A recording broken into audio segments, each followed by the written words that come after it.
السلام عليكم ورحمة الله وبركاته. الشمع حركبون جالتمتوتا في كبجمتوتا وروني درلا شو جالتي أرقمتن هربتوتا في كبجمتوتا كين كم نجا نابجرتو النجا فوتي الحمد لله بقى نجا نابجراتن اسنين جدا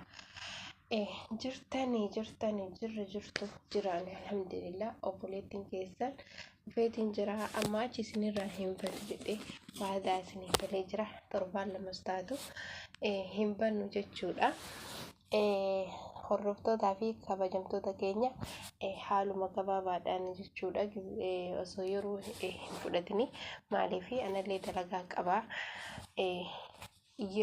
waan haasa'uu dhufe kaamera lama fagaadhe jennaani haasawa daddagachuu jira sosodaachuu jira akkasii obboleeyyan kan koo wanni ani qabadhee isinii dhufe waa'ee maaliitii jechuun keessaniin oolu waa'ee haadha gaaddiseetii fi gaaddisee fi nabiilii qabadhee dhufe jechuudha. Hordoftootaa fi kabajamtoota keenya wallaahi yoo keessatti ilaalan taffiin ija qabdii jedhan ija malee deemuu hin dandeettu ka. Yoo nu halaala laalle arguu hin dandeenye malee isin ija qabdi ija malee deemuu hin dandeettu wanni kamuu jechuudha. Xiqqaattus wama qabdi jechuu kiyya.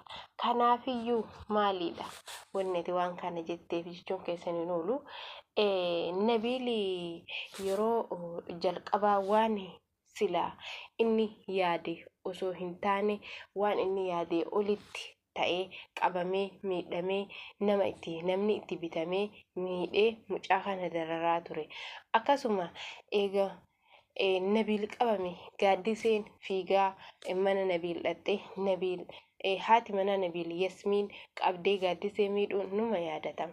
Kanaafiyyuu achi booda dararaa yeroo guddoo ji'a gara 3 fi 4 natti fakkaate 3-4 akkas 2 natti fakkaata ani inkijibu ji'a hammamaa gata hin beeku garuu dararaan guddaan irra gaheetiin dararamaa ture akkasitti rabbiin lubbuu isaallee baraare innis nama harka waan taane innis nama waa hin goone dararamaa ture akkasuma namallee dararaa ture guyyaan tokko kiyyaa guyyaan tokko keetii akkuma jedhame guyyaa tokko yoo nama miidhe guyyaa tokko atillee nama san harkaa baate nama miidhuun homa jiru.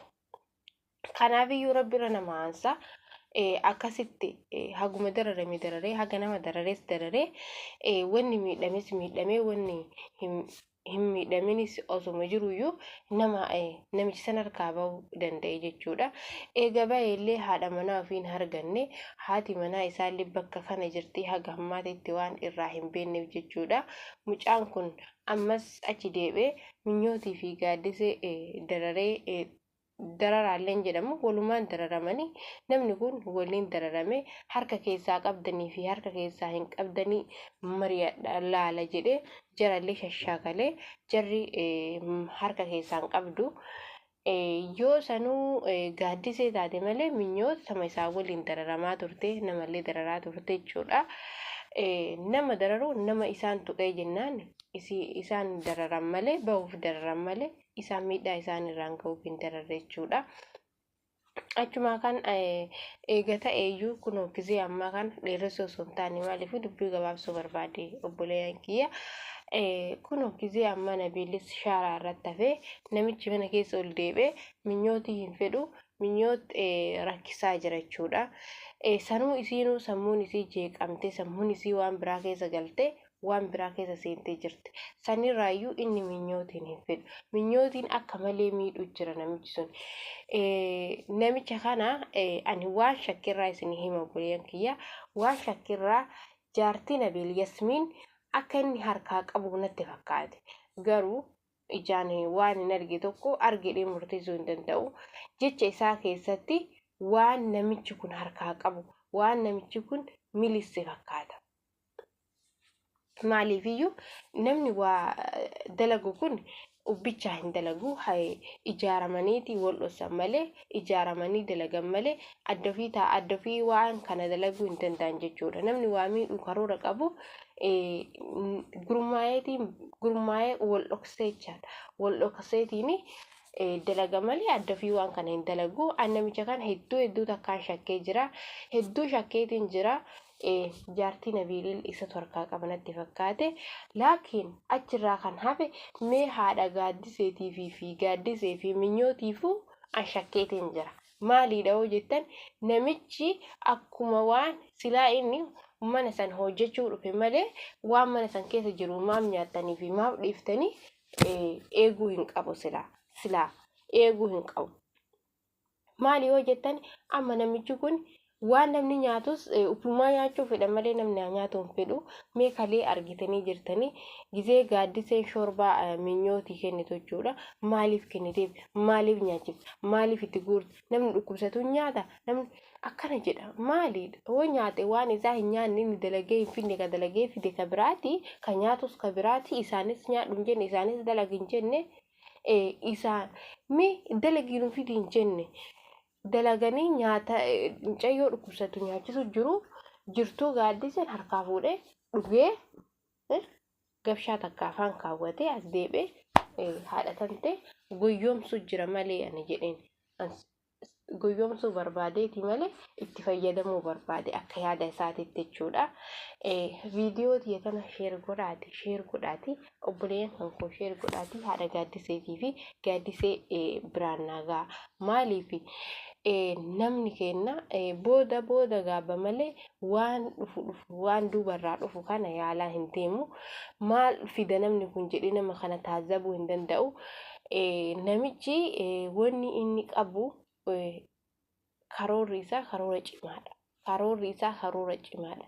Mee ka biraa dhiisaati gaaddise maatii fi haadha gaaddise sanuu namichi qoricha biraa fiduufii danda'a. Qoricha biraa qotuufii danda'a. Maaliidha hoo jettanii minyooti kanayyuu ni yaala jedhe malee yaalee bakka kanaan gaa jedha malee qorichi inni fidu sun qoricha filatamaa miti. Qoricha mucayyoo sanii ta'uu miti. Qoricha waan biraa keessa mucayyoo galchu malee qoricha faayidaa mucayyootiif ta'u natti fakkaatu. Akka maaliif jecha namaa keessa waa hubataa deema. Waan namni yaadu keessatti waa hubataa deema. Waan nama sanirraa baha irratti waa hubataa deema.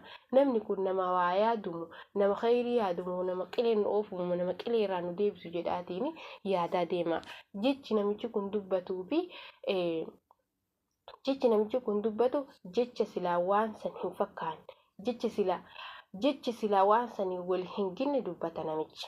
Silaa haasawa isaa irraayyuu sirri beekan. Maaliif isaan haasawuu malee, isaan jechuu malee, waliin haasawuu malee jecha isaa keessa namichi kun maaf afaa isaa keessaa wanni akkanaa bahee jedhanii yaadutti hin jiran. Mucayyoo gaaddiseen amma haati tantee fayyaaleettiidha ati maa akkana maraattaa jedha. Gaaddise sanuu waa godhinna. Gaaddise sanuu waa itti godhinna. Anaaf shakkii guddaadha. Oromoo ta'e sheerii godhaati haadha gaaddisee biraan gaahati. Namni namallee qaxarachuun numa jira. Eega qaxaratanii nama shakkanii ofirraa dhiira tokko qaxaratuun numa jira. Walaakin dhiira akka dubartii mana keessa ol deebitee maaf kana nyaattan maaf kana dhiiftan garuu namni kun dalagee namaa hin fiduu namaan jedhu. Waan biraa keessa isin galchuu deema. Akkasuma Nabiilil karaa irra kuffistanii haadha manaa isaa jalaa fuutanii meeshaa isaa harkaa guurachistanii waan biraa keessa galchitanii teessanii ol deebitanii mana ho'aa keessa taa'u jirtan. Garuu jazaa nama biraa hin argattani. Inshaallah gizee wayii jazaa rabbi irraa ni argattani. Waan isin hadha Nabiiliin karaa irra kuffistan inshaallah rabbi yookiin gizee wayii jazaa tana isinii deebisee karaa irra isin kuffisu ta'a. Tanas qabadhaati nuuf ta'a isin hin jenna. Oromoo koo walitti deebina inshaallah yoo rabbi jedhe viidiyoo biraatiin. Assalaamu alaikum wa rahmatullahi wa barakaatu.